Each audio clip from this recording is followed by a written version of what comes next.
Captain Francis J. Dougherty. My father served in World War II as a naval supply officer. Francis Edward Dougherty, born up in St. Clair, Pennsylvania, coal country.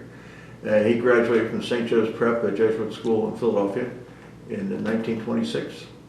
And I attended St. Joe's as well, but we moved and I finished my high school at the time in Ocean City, New Jersey. Well, periodically he'd come home and leave once in a while, but he'd mostly gone for long stretches of time.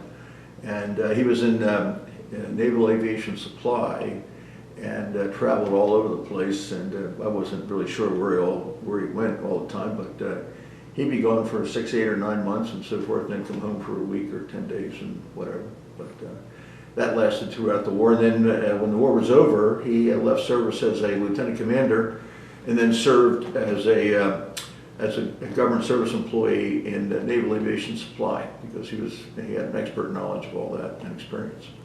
We moved around quite a bit, and at one point we lived here in the local area in Arlington, Virginia, and we also lived in Ventnor, New Jersey, below Atlantic City. My mother used to take me as a little kid walking on the beaches, and all the oil patches would be there, from the sunken tankers and stuff off the Jersey shore.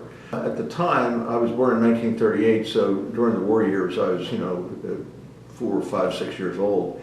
And everyone talked about the war. We had air raid wardens in Philadelphia that patrolled around looking for the Nazi bombers in case they showed up.